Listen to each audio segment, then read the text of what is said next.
Yeah, I'm all easy. At this time, we'll call the meeting to order. I guess I will. Call the meeting to order. I need an approval of the August 25th, 2025 minutes. Do I have a motion? I'll make the motion to approve. Do I have a second? Second. All in favor? Aye. Motion passes.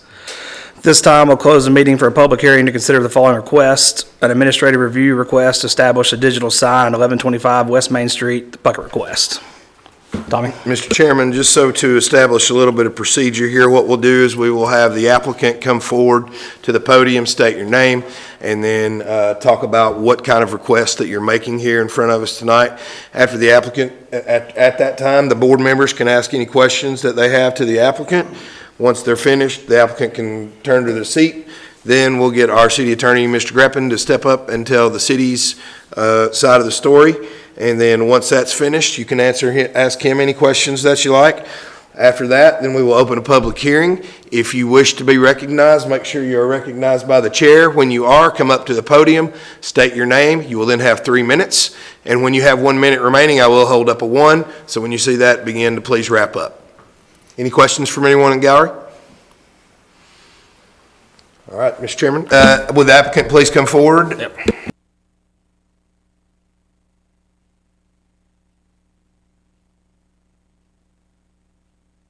I first want to address you guys apologizing that I was not here at the last meeting. I knew nothing about that.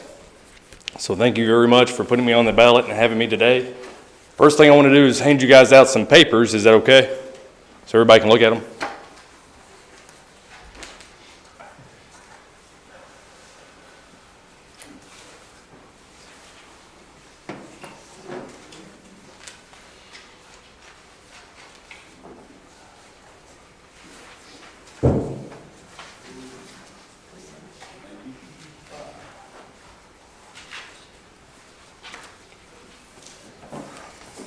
So what you guys are looking at is I want to bring up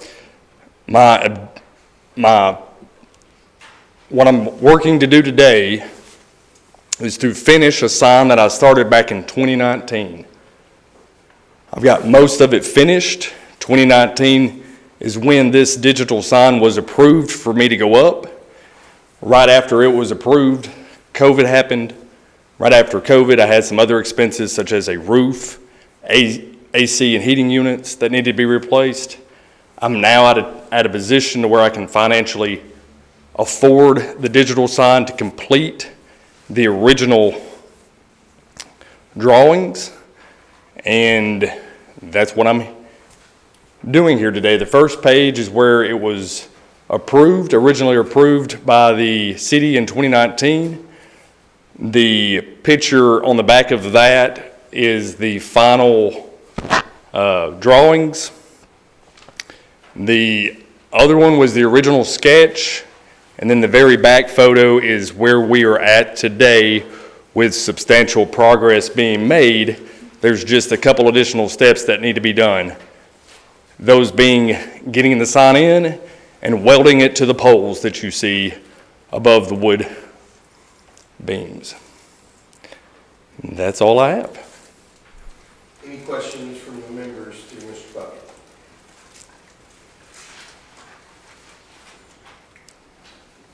Thank you, Mr. Bucket. Well, I got a question. So the sign that you're wanting to put up is the sign that you had initially planned to put up in 2019? Absolutely. Okay.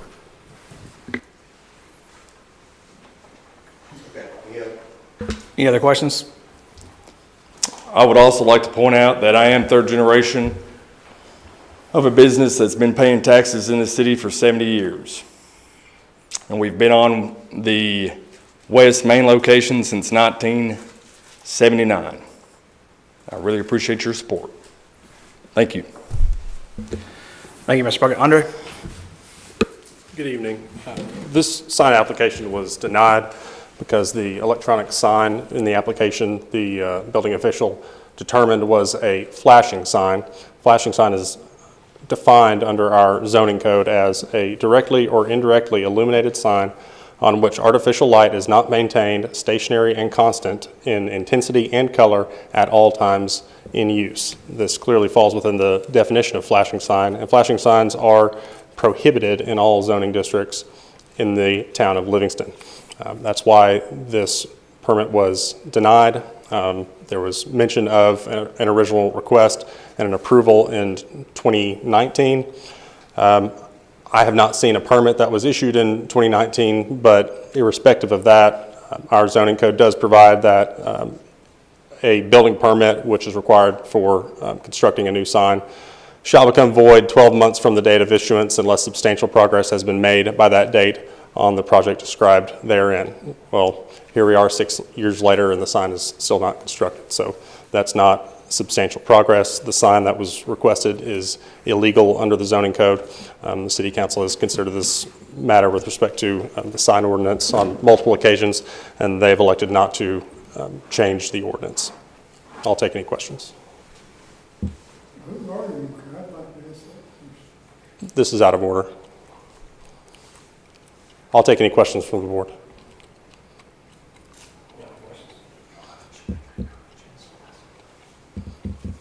Hey, we're good. Thank you. Thank you, Andrew. At this time, we'll open this up for public comment. If you come forward, state your name and what.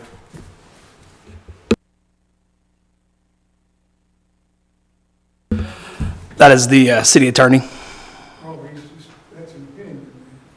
He's not a judge. That's correct. Okay. Step forward.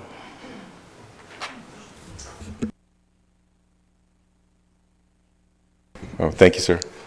My name is Tim Richardson. Good evening. I want to thank you guys for your service to the community. I understand your role today is just to determine if the city, if the city's building inspector was correct in denying the permits for these proposed digital signs on the agenda.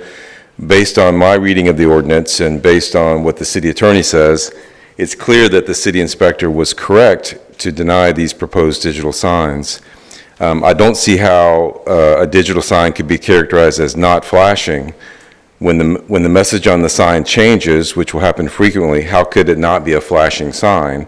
And it's clear in the ordinance you can't have flashing signs. I will also point out that any digital sign is constantly flashing, even when the content on the sign appears to be static. To understand that, all you have to do is take a picture of any digital sign as it is displaying a seemingly static message. And when you take that picture and then you look at the picture, you'll see that it's very hard, if not impossible, to get a good view of the supposedly static image. That's because the static image is constantly pulsing or flashing at a very high rate of speed. To the naked eye, it often appears to be static, but in fact it's not. It's flashing. I encourage everyone here tonight to take pictures of these seemingly static digital signs, and you'll see what I'm saying is true.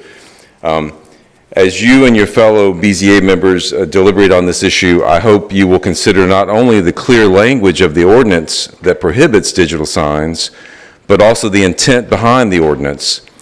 Clearly, in the recent past, just in 2024, our city leaders made the decision that it was not in our best interest to have more flashing or digital signs. Why did they make this decision? I suspect that they articulated their rationale at the time, but from my perspective, it's not a good idea to allow for flashing digital signs all over town. These signs detract from our overall town aesthetic and create too much digital clutter, much like you would find in a much bigger city. I think it takes away from the natural beauty of our area. I would also like to point out that that many, if not most, of the areas around our country that are thriving economically and that are known for high quality of life and for being highly desirable places to live and work are moving away from a free-for-all approach to signage where anything goes. Instead, they are enforcing ordinances that call for lower signs, more discreet signs, and more traditional signs. These thriving towns typically don't have a lot of flashing digital signs. I hope that you will uphold the city's reasonable and well-intentioned sign ordinance. Thank you for this opportunity to express my opinion on this matter. Thank you. Anybody else?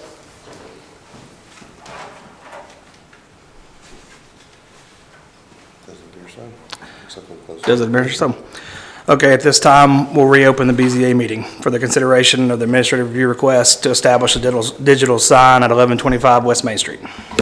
And, Ms. Graben, if you could just reiterate to the board members what the purpose of the administrative review is, please.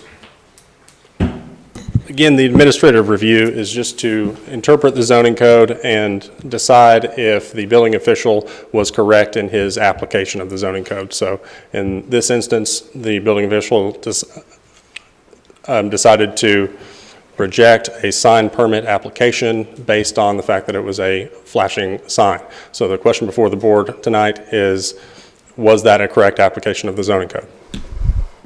Thank you. I'll have more time. Yeah, you can go up and speak. 3 minutes.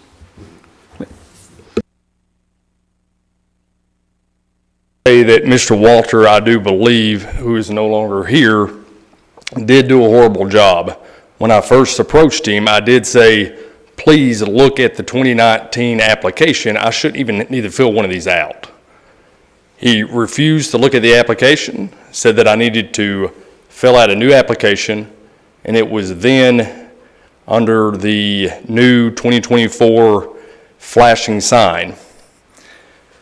And I will say this about a flashing sign comment.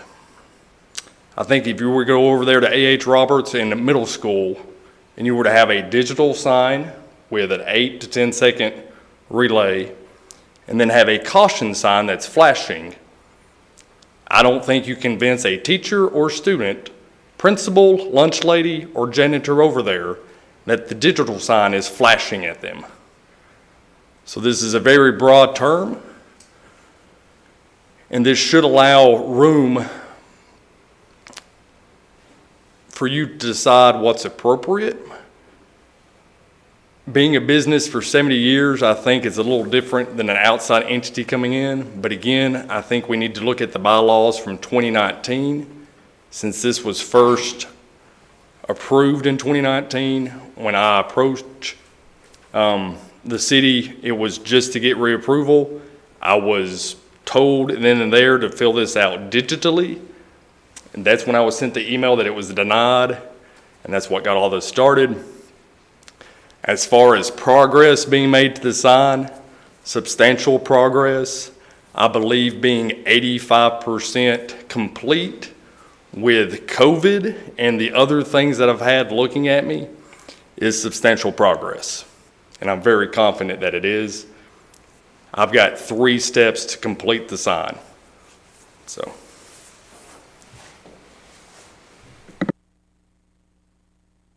Discussion among the board members. Now I'll have discussion among the board members.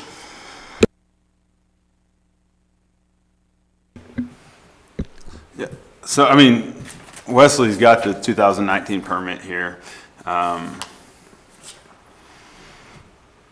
think, you know, from a perspective of flashing sign, unless you read the definition in city code what a flashing sign is, I believe that he's probably what most people would consider a flashing sign, you know. There's a little leeway there.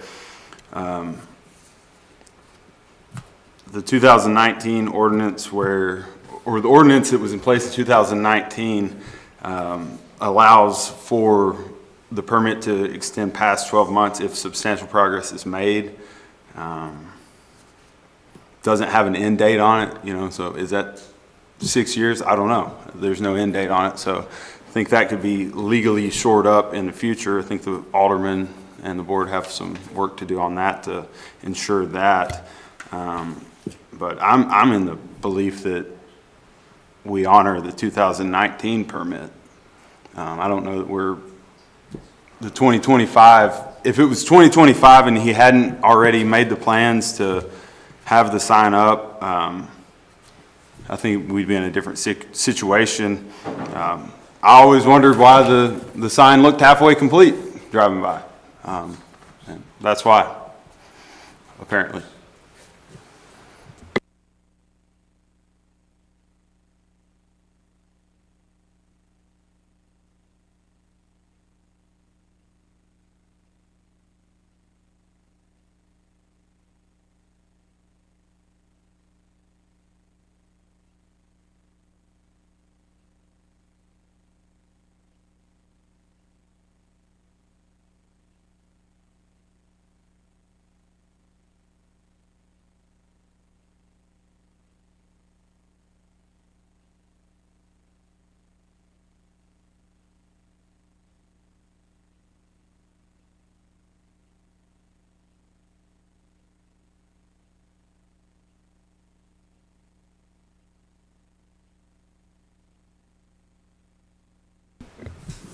What would the motion need to be to allow the 2019 permit to continue? I mean, we're really here on a 2025 permit, not a 2019.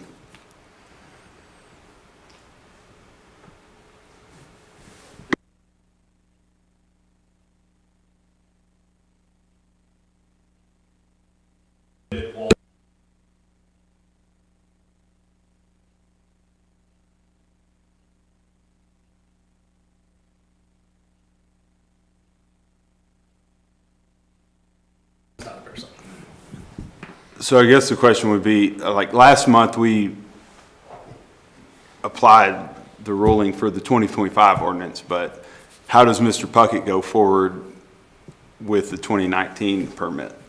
I guess is the question.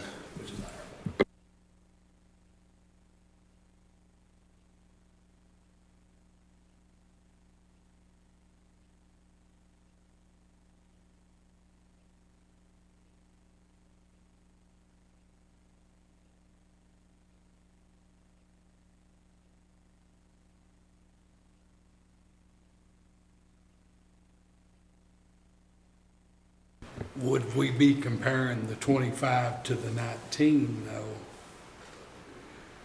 Based on the 25, he enforced it correctly, but there's a 19 here. Yeah, I mean, that's, I don't know the answer to that question. I think procedurally, Mr. Walker wouldn't even take into consideration. And that's correct. Procedurally, you have to apply for a new permit, but Even if you've already been approved? the new permit application can take into consideration whether a previous permit was issued. Again, I've seen an application for a permit, but I have not seen an actual permit that was issued. So I'm not aware of it having been approved, but I have seen a permit application. I think procedurally the proper thing to do is affirm the building official's application of the zoning ordinance to this application, and Mr. Puckett can file a new application based on showing evidence of substantial progress having been made over the past 6 years and what percentage of the sign has been completed, because I don't think that was fully fleshed out in the original application. So that's my recommendation. So we have no idea the 2019 was approved. We've got the application, but was it denied or approved? 100% it was approved. And the fact that the city doesn't have the signature on the approval blows my mind. What have we done with these, with the applications? The fact is, Mr. Walters wouldn't even work with me. He said, this is the new way we're doing things.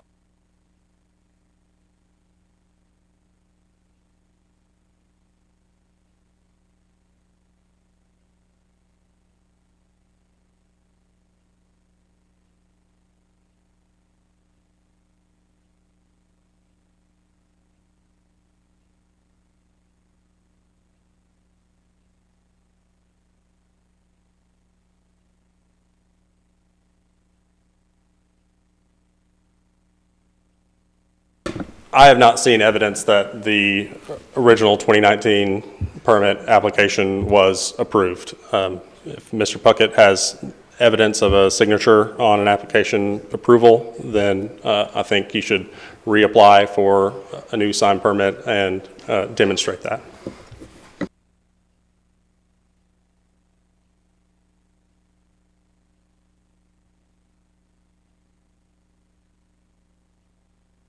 That is not a question for us. We're a Board of Zoning Appeals.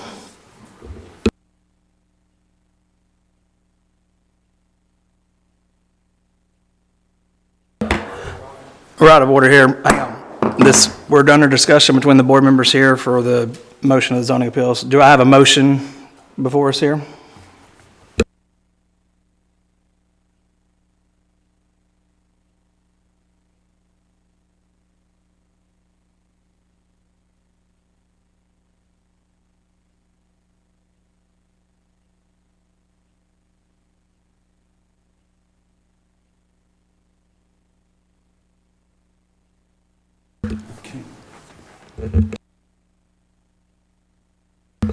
Do I have a second?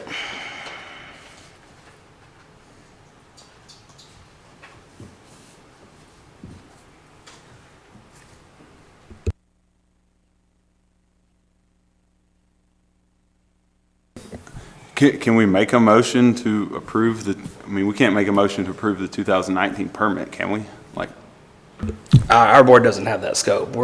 This, as my understanding is, we're only doing the administrative review for this file permit in '25.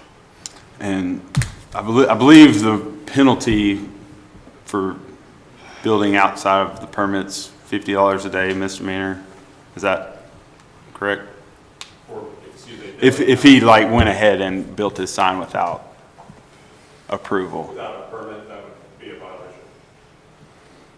But if the board upholds the building official's decision, he can always resubmit a new application with evidence that substantial progress was made and that this 2019 permit, if it was ever issued, is still valid, and the city would have to honor that if that's the case. And that would be up to whoever the new codes enforcement officer is?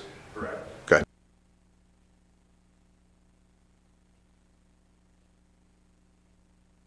I don't know that, yeah, David's our Board of Mayor and Alderman representative.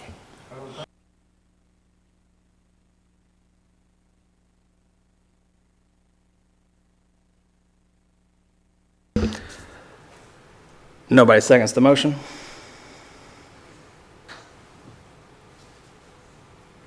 Do not have a second.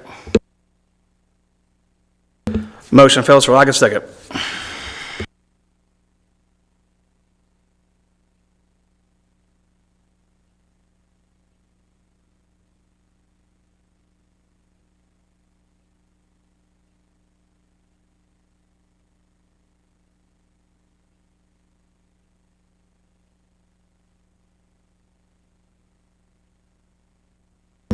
Any other motion required? Or ask it?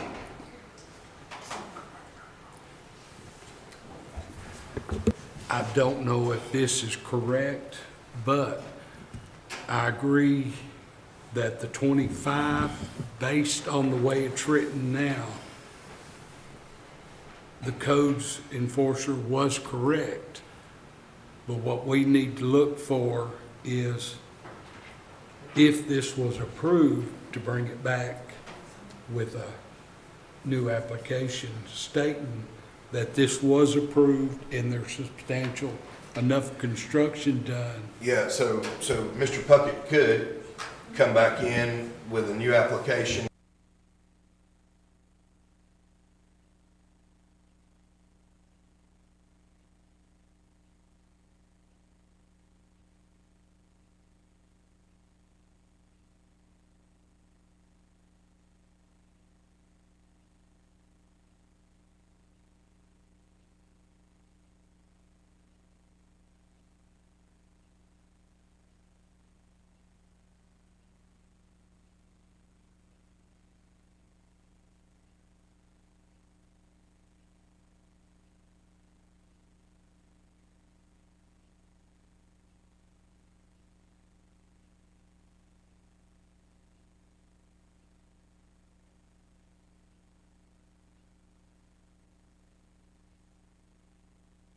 Thank you, Under.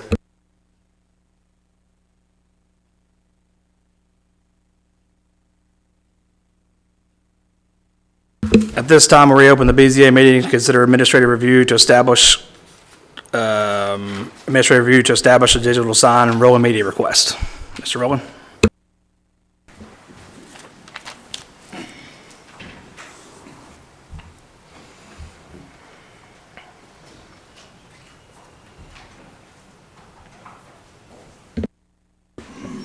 Good evening. My name is Franklin Lemond. I'm an attorney here on behalf of Mr. Rowland.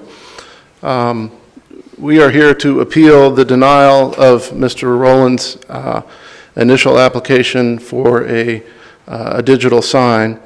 Mr. Rutherford denied the application on the grounds that the proposed digital display would constitute a flashing sign under Section 11-202.22 of the ordinance, and therefore is prohibited under Section 11-203.9.2E. Now, respectfully, Mr. Rutherford's interpretation of the ordinance was incorrect because Roland's proposed sign does not qualify as a flashing sign, because the messages that will be displayed on the proposed sign will be maintained in a stationary position and will remain constant in intensity and in color as they are being displayed. The change in the message that takes place every 8 to 10 seconds is instantaneous and does not constitute a flashing sign under the established law. Now, proposed digital signs like the one Mr. Rowland is seeking is consistent with state law and federal law on this issue. Now, of course, the Tennessee Department of Transportation has authorized digital signs like the one Mr. Rowland has requested, and they are not considered to be a flashing sign. And the Federal Highway Administration, in a memorandum from September of 2007, held that digital signs, quote, do not violate a prohibition against intermittent or flashing or moving lights. And as part of the appeal that I submitted on behalf of Mr. Rowland, there's a copy of this memorandum from 2007 where the federal government, interpreting the Federal Beautification Act, upon which outdoor advertising sign restrictions are based, held that digital signs do not constitute a flashing sign. And courts, when they have addressed this issue, have found that similar provisions regarding flashing signs do not apply to digital signs. In Visible Properties versus Village of Clemens, the North Carolina Court of Appeals held that the Village of Clemens prohibition on flashing signs did not apply to digital signs, and indeed approved the issuance of a permit for the digital sign in that particular question. Now, you can drive through and around Livingston, as I did prior to this meeting tonight, and find numerous examples of digital signs throughout the town. And Roland just wants to be able to do business the same way that others around the town are doing business, like the churches, like the businesses, like the schools, and even the police station has a digital sign that, in fact, would be considered a flashing sign because it moves counterclockwise and moves counterclockwise as it rotates between the time and the temperature. But yet the city does not deem that to be an illegal flashing sign, one that is actually flashing. Mr. Rowland's proposed sign will be an instantaneous change from one message to the other, won't have the movement that you see on the police station sign, and won't have the movement that you see on other signs around town that aren't adhering to the prohibition on flashing signs. Now, there's another reason why, beyond the improper application of the code, why Mr. Rowland's application should be granted. The city code in section 11-203.9.1H and 11-203.9.3C establish a position that there are no limitations, restrictions, or requirements applicable to government signs. So Livingston can do whatever it wants. It can do exactly what my client requested, and nobody could stop it. But my client can't do the same thing. Now, several courts have looked at these favorable treatment of government signs and said that that's not permissible. You can't look at the content of one sign from one speaker and say that's allowed, and look at the same content from somebody else and say that's not allowed, because then you're basing your determination based on content, which of course is impermissible under established law. And in the appeal packet that I submitted for this first application, we cited to four court decisions: Solantic versus Neptune Beach, Foti versus Menlo Park, Nicholas Media versus Babylon, Clear Channel versus Town of Wyndham. Each of them held that this preference for government signs, where the government can do whatever they want, but an applicant cannot, is a content-based determination and is therefore invalid. And the fact that the city is impermissibly basing its determinations based on content can also be seen by what Mr. Rutherford asked my client when he submitted the sign application. Mr. Rutherford responded in an email that specifically asks, what will be advertised on the proposed sign? Will it be used for off-premise and on-premise advertising, or just one? And if it's just one, which one will it be? So Mr. Rutherford, when he was making a determination on whether to issue a permit to my client or not, wanted to know what the content of the sign was. And of course, that's blatantly unconstitutional under the Supreme Court's decision, Reed versus Town of Gilbert. So not only is Mr. Rutherford's interpretation of the flashing sign provision inconsistent with state and federal law on this issue, but it was also based on impermissible content determinations, and therefore we would request that the board reverse the determination and approve the permit. And I'd be happy to answer any questions you might have. I did have one. Mr. Lemon, you mentioned the 2007 memo that stated digital signs do not constitute flashing sign. Who did you say issued that memo, please? The Federal Highway Administration. Thank you.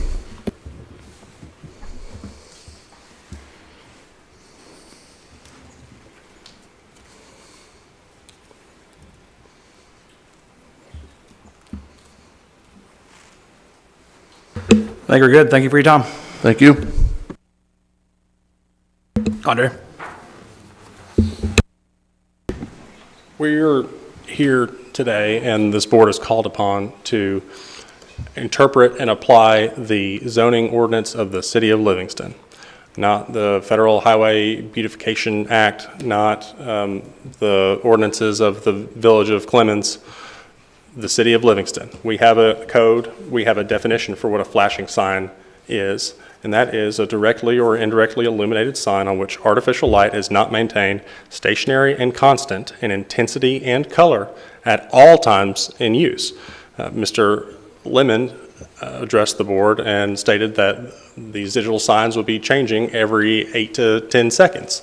That certainly is not stationary and constant in intensity and color at all times in use. We don't just reset the clock every 10 seconds and make an exception for that. The Board of Mayor of Aldermen made a policy decision to stop the proliferation of these digital flashing signs in the city of Livingston because they are distracting to drivers.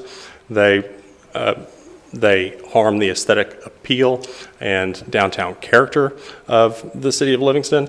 And that was the policy decision that they made, and they've addressed this. Mr. Rowland came to the board, the most recently constituted board, just this year and asked them to change it, and they declined. So the Board of Zoning Appeals has to apply the law as adopted by the City Council of the town of Livingston. We have a clearly defined definition of what a flashing sign is. In the case cited by Mr. Lemon, it was a North Carolina case out of the village of Clemens. Well, in that case, they didn't even have a definition for what a flashing sign was. So that case, one, doesn't apply because it's not within our jurisdiction, and two, it's factually different. It didn't have a definition, and we have one for you to apply, and that definition is clear. Again, we're not applying the rules of the Federal Highway Administration. We're applying the zoning ordinance of the town of Livingston. This has been consistently applied throughout. There are tons of flashing signs in Livingston now. The reason the law changed was to stop that. The ones that are existing prior to the change in the law, those were legal at the time, and they constitute pre-existing non-conforming uses that are grandfathered in. There's nothing inconsistent or improper about that at all. The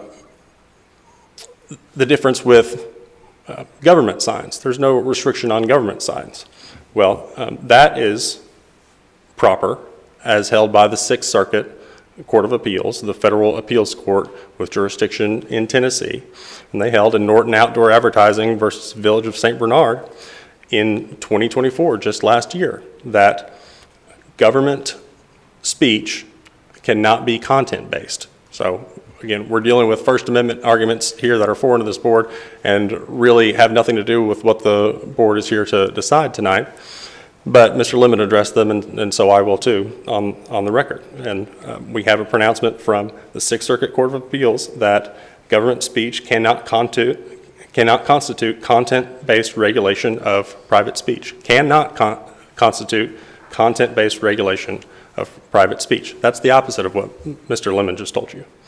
The same with on-premise versus off-premise. That's not content-based. We have a more recent case from the United States Supreme Court that came out in 2022, 3 years ago. And they looked at content-based regulations, and they talked about the Reed versus Town of Gilbert case from the Sixth Circuit, and they said that the Sixth Circuit went way too far in that case, and that content-based regulations are just regulations based on location. Is it on the premises or is it off the premises? That is not content-based. It does not violate the First Amendment. The Town of Livingston's zoning ordinance is entirely consistent with state law, with federal law, and with the First Amendment. This board understands the clear definition, and we would ask the board to apply it and affirm the building official's correct decision.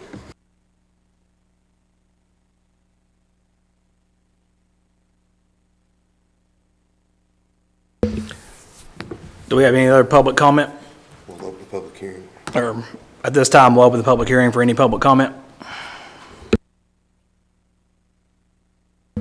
State your name for the record. You got 3 minutes. Barbie Roberts. Excuse me, I'm a little bit hoarse.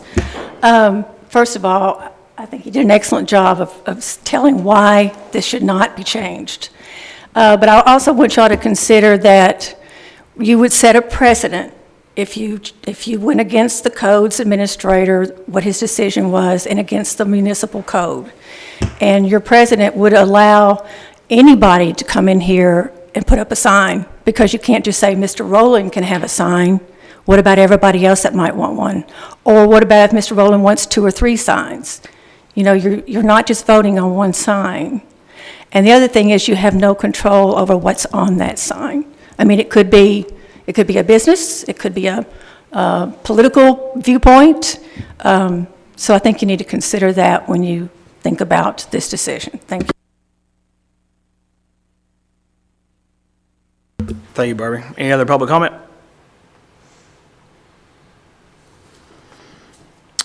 With no other public comment, we'll reopen the BZA meeting for consideration of administrative review to establish a digital sign, the rolling media request.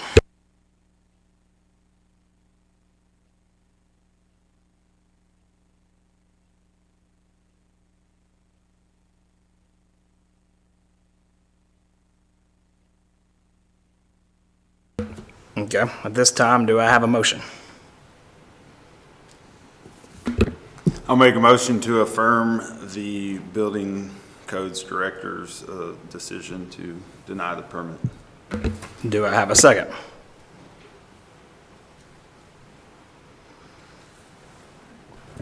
I'll second it. Okay, Call the roll. call the roll. Mr. Chairman, we have a motion by Nathan Dale to affirm the decision of the Codes Enforcement Officer with regards to denying the digital sign request from Roland Media. We have does that sound correct, Nathan? Second by Tommy Rooker. Vote of yes or aye will be to uphold the decision of the Codes Enforcement Officer. Vote of no or nay will be to overturn the decision of the Codes Enforcement Officer. Does everybody understand the motion on the floor? Tommy Rooker. Aye. Nathan Dale. Yes. David Langford. Aye. Daniel Elder. Aye, yes. Pass as in abstain, David, or come back to you? Okay. All right, so motion for administrative review to overturn is denied. 301 Langford, abstention. Okay. That's all business today. Do I have a motion to adjourn? Motion to adjourn. I'll make a second. All in favor? Aye. We're adjourned. Go ahead and make that copy. That gentleman right there,